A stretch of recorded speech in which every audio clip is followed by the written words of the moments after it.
ശ്രീമദ്ഭാഗവതേ മഹാപുരാണേ അഷ്ടമി ഷഷ്ഠോധ്യായ. ഗോവിന്ദനാമസങ്കീർത്തനം. ഗോവിന്ദ ഗോവിന്ദ. ഗജേന്ദ്രമോക്ഷം കഥ നടന്നത് 4-ാമത്തെ മന്വന്തരത്തിലാണ് എന്ന് പറഞ്ഞിട്ടുണ്ട്.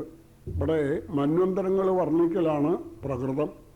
അതിൽ 5ഉം 6ഉം മന്വന്തരങ്ങളെ വർണ്ണിച്ചു. അപ്പോഴാണ് പാലാഴീമഥനമുണ്ടായി, ഭഗവാൻ കൂർമ്മരൂപത്തെ സ്വീകരിക്കേണ്ടായി എന്നൊക്കെ പറഞ്ഞപ്പോൾ എന്നാൽ ആ കഥ കേൾക്കണം. ഈ ദേവന്മാർക്ക് ജരാനര ബാധിച്ചു എന്നാ പറഞ്ഞത്. അത് യുക്തിക്ക് യോജിക്കുന്നതല്ല. നിർജ്ജരന്മാർ എന്നൊക്കെയാണ് ഇവരെ പറയുക. അവർക്ക് ജര ബാധിക്ക് ഇതെങ്ങനെ പറ്റി? അപ്പോൾ ആ കഥ പറയുന്നു. ഒരിക്കൽ നമ്മുടെ ദുർവാസസ് മഹർഷി സ്വർഗലോകത്തിൽ ചെന്നു. അപ്പം അദ്ദേഹം ചെന്നത് നടന്നു പോയത് ഈ അപ്സര സ്ത്രീകൾ ഒക്കെ കൂടി ഇരുന്ന് മാല കെട്ടുക.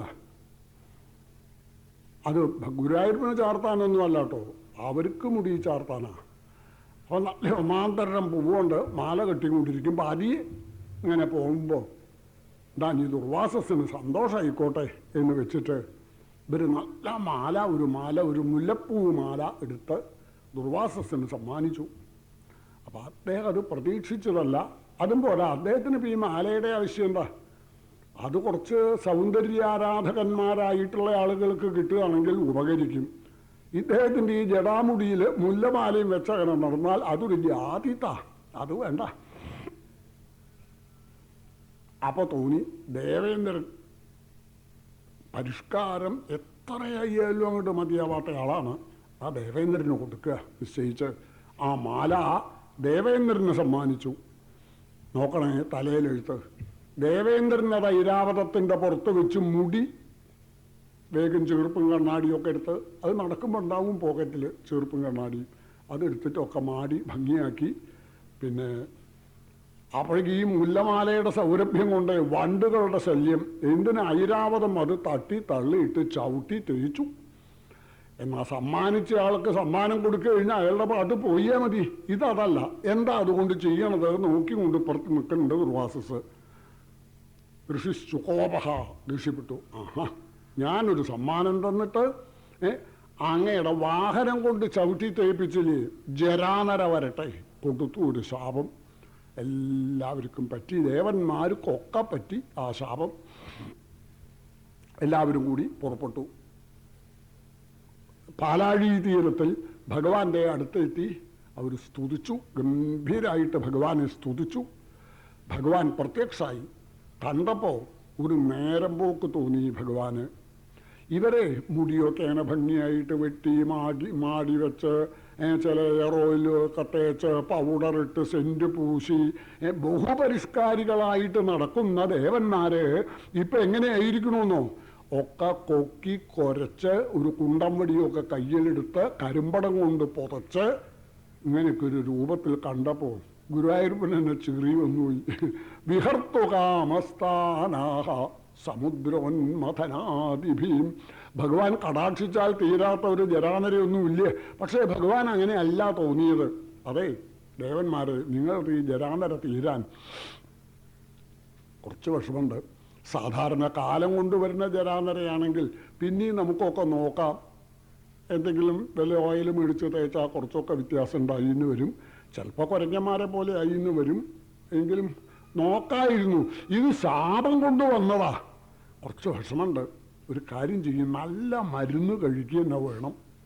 നിങ്ങളെല്ലാവരും കൂടി പോയിട്ട് മുമ്പ് അസുരന്മാരായിട്ട് അങ്ങോട്ട് ലോകിയാവുക. ഇപ്പം നമുക്ക് അവരുടെ സഹായവും കൂടി വേണം. എന്നിട്ട് ദേവന്മാരും അസുരന്മാരും കൂടി മന്ദരപർവ്വതം പുഴക്കി കൊണ്ടുവന്ന് പാലാഴിയിലിടുക.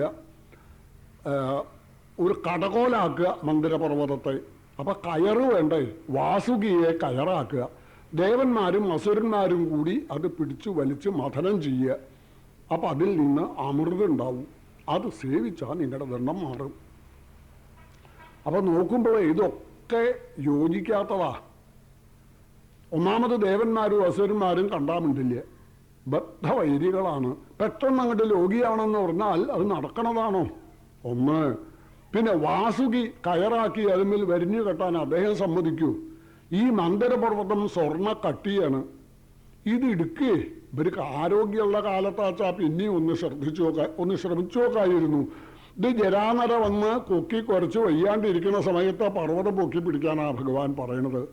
ഭഗവാന്റെ സ്വഭാവം അങ്ങനെയാണ്. മൂകം കരോതി വാചാലം പങ്കും ലംഘയതേ ഗിരിയും. മുണ്ടാ വയ്യാത്ത ആളെ കണ്ടാൽ കുറച്ച് പ്രസംഗിപ്പിക്കണം തോന്നും ഭഗവാന്. നടക്കാൻ വയ്യാത്ത ആളെ കണ്ടാൽ കുന്നു കയറ്റണമെന്ന് തോന്നും. ഇതൊക്കെ ഗുരുവായൂരപ്പൻ്റെ ഒരു നേരം പോക്കാണ്. അതാണ് വിഹർത്തുകാമ. ആദ്യം വേണ്ടത് അസുരന്മാരായിട്ട് ലോകിയാവുകയാണ്. മഹാബലിയാണ് അന്ന് അസുരന്മാരിൽ നേതാവ്. ദേവേന്ദ്രൻ ഒരു 2 പാക്കറ്റ് ബിസ്ക്കറ്റ്, കുറേ ലോസിഞ്ചർ ഇതൊക്കെ മേടിച്ച് ഒരു പൊതി ഉണ്ടാക്കി ദേവേന്ദ്രൻ മഹാബലിയുടെ കൊട്ടാരത്തിലേക്ക് അങ്ങോട്ട് ചെന്നു. അസുരന്മാർ ആയുധെടുത്ത് എണീറ്റു. അപ്പോൾ മഹാബലി പറഞ്ഞു, നിങ്ങൾ എന്തെങ്കിലും ചെയ്യരുത്, ഇപ്പം നമ്മളോട് യുദ്ധത്തിനല്ല അവർ വരണത്. അപ്പം എല്ലാവരും ആയുധം വെച്ചു. ദേവേന്ദ്രൻ വന്നിട്ട് കയറി കസാല വലിച്ചിട്ടു, അവിടെ ഇരുന്നു. എന്തൊരു ലോകിയാണെന്ന് വെച്ചിട്ടുണ്ടോ? അതൊന്ന് പഠിക്കണം. ഇത്ര തോൽക്കട്ടി ദേവേന്ദ്രനെ പോലെ വേറെ ആർക്കും കാണില്ല. സന്ദർഭത്തിനനുസരിച്ച് ചോടുള്ളതൊക്കെ അങ്ങനെ മറന്ന് തനി രാഷ്ട്രീയ അങ്ങനെ ചെറിച്ച് മയക്കുണ്ട്. അതിനൊരു പ്രത്യേക സാമർഥ്യമാണ് നമ്മുടെ ദേവേന്ദ്രന്. മഹാബലിയുടെ കുട്ടികളെയൊക്കെ പിന്നെ വലിയച്ഛനെ അറിയില്ലേ എന്നൊക്കെ ചോദിക്കുക, എടുക്കുക, ബിസ്ക്കറ്റ് കൊടുക്കുക. എന്തൊരു ലോകിയ! മഹാബലി അത്ഭുതപ്പെട്ടു പോയി. എന്തു പറ്റി ഇവർക്ക്? ബുദ്ധിക്കൊരു മാറ്റം വന്നല്ലോ. ദേവേന്ദ്രൻ പറഞ്ഞു, ഞങ്ങൾ കുറേ അന്യോന്യൊന്നും കുറേ കാലമായിട്ട് മിണ്ടാറില്ല. എന്തിനാ ഈ പഴയ വൈരമൊക്കെ അങ്ങനെ വെച്ചുകൊണ്ടിരിക്കണത്? നമ്മൾ ജ്യേഷ്ഠാനുജത്തിമാർ മക്കളാണ് അല്ലേ, ലോകിയായിട്ട് ഇരിക്കണം. അങ്ങനെ ഞങ്ങൾക്കും അത് വളരെ മോഹമുള്ളതാണ്. 4 ആൾക്ക് കാണാനെങ്കിലും ഒരു സുഖമുണ്ടല്ലോ രോഗിയായിട്ട് ഇരിക്കുക വെച്ചാൽ. അതിനിപ്പോൾ പ്രത്യേകിച്ചൊന്നും വേണ്ടതില്ല, ഒക്കെ അങ്ങോട്ട് മറന്നാൽ മതി. അങ്ങനെയാ കുറേ വർത്തമാനമൊക്കെ പറഞ്ഞ് ഞങ്ങളിങ്ങോട്ട് വന്നതിൽ ചെറിയ ഒരു ഉദ്ദേശം കൂടിയുണ്ട്. എന്താണാവോ? ഇതപ്പോൾ കണ്ടില്ലേ, നരച്ച് കുരച്ച് ഭഗവാൻ ഒരു മരുന്ന് കഴിക്കാൻ പറഞ്ഞിട്ടുണ്ട്. ഒരു ചില ലേഹമൊക്കെ വിരകി ഉണ്ടാക്കില്ലേ, അതുപോലെ പാലാഴി മഥനം ചെയ്തിട്ട് അതിന്ന് അമൃതുണ്ടായി അത് കഴിക്കണം. ഞങ്ങൾക്ക് പിന്നെ നിങ്ങൾക്കും ആവാലോ. അമൃത് കഴിക്കുക എല്ലാവർക്കും നന്ന്. ഒരു സുഖചികിത്സ അങ്ങനെ പതിവുണ്ടല്ലോ, നിങ്ങൾക്കും അമൃത് കഴിക്കാം. ഇതൊക്കെയാണ് ഉദ്ദേശം. തീർച്ചയായിട്ടും നിങ്ങൾക്കതൊരു ഉപകാരമാണെങ്കിൽ ഞങ്ങൾ തയ്യാറാണ്.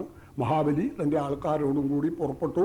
സകല പേരും കൂടി മന്ദര പർവ്വതത്തിൻ്റെ അടുത്ത് വന്ന് അടിയിലൊക്കെ കുത്തി കുഴിച്ച് ആ പർവ്വതം ഭൂമിയിൽ നിന്ന് വേറെയാക്കി എല്ലാവരും കൂടി എടുത്ത് തലയിൽ വെച്ചു.